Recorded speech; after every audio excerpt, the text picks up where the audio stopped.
भिक्षुक जो भिखारी आपके यहां मांगने के लिए आता है, याचका नहीं भी आचरते, वो याचक नहीं है, वो भिखारी नहीं है।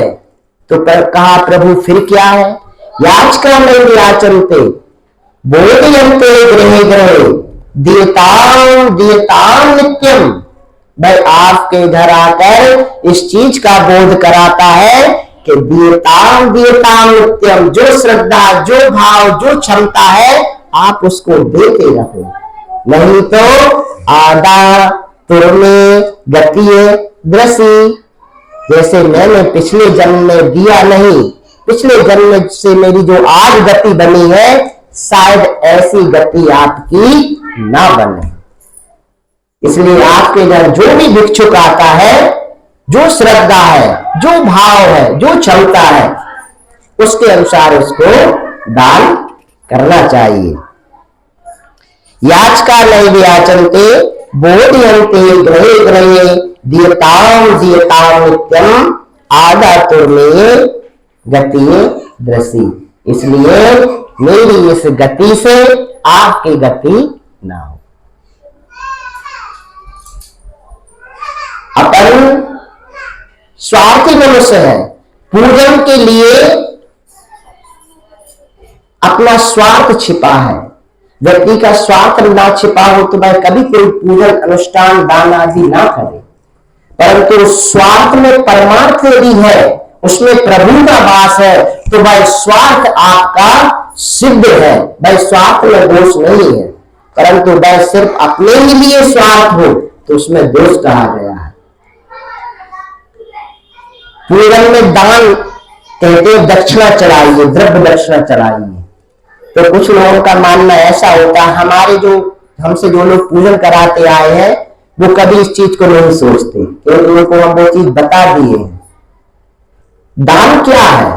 यदि आपने ये सोच के कह दिया कि इससे, इस पैसे से ब्राह्मण को जाएगा, उसका भरण पोषण होगा, तो आप बताइए कि आपके द्वारा वो धन दे के ही अपना जीवन पालन कर रहा है।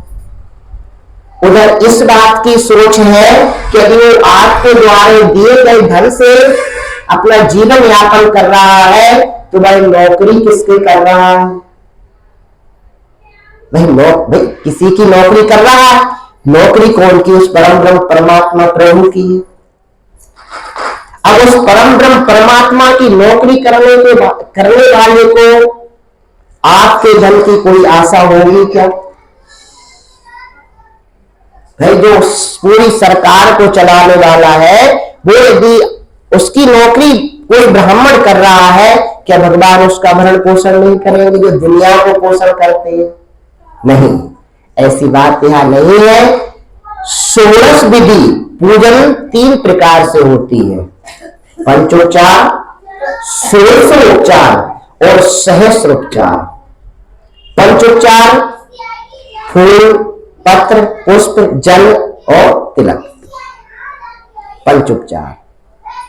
षोडशोपचार 16 प्रकार से जो अभी अपन में करते हैं, अर्घ है, स्नान है, वस्त्र है, तिलक है, नाना प्रकार से, और सहस्त्र प्रकार हजारों वस्तुओं के द्वारा।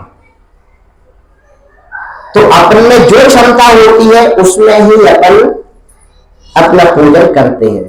तो धन के लिए आज इसलिए कहा जा रहा है इतना, एक कथा के अंतराल में, कथा के मुख्य बीच में, क्योंकि आज के समय में आज के लोगों की मानसिकता सिर्फ इस पर टिक के रह गई।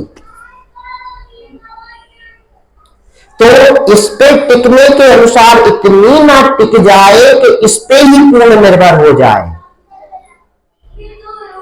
इस लक्ष्मी के लक्ष्मीपति भगवान नारायण है, भगवान श्याम है, भगवान शिव है, भगवान रुद्र है। उनको भी यदि आप स्मरण करते रहोगे तो ये लक्ष्मी स्वरूप आपके पास सदैव बनी आएगी। आज की कथा को यही विश्राम करते हैं। कल पुनः यथा समय, यथा विधि, यथा ज्ञान से अपन कथा प्रारंभ करेंगे और सभी के लिए समय 2 बजे से लगभग 5 बजे का रहेगा। पुनः कथा में आएंगे। ज्यादा रस तो शायद ना बरसा पाए, क्योंकि वाद्य यंत्र और गायकी हमारे पास नहीं है, पर शब्द जो कुछ है अपने गुरु के ज्ञान के द्वारा जो तुच्छ प्राप्त हुआ है, प्रयास करेंगे प्रभु कृपा से आपको हमारे पास जो है वैसा हम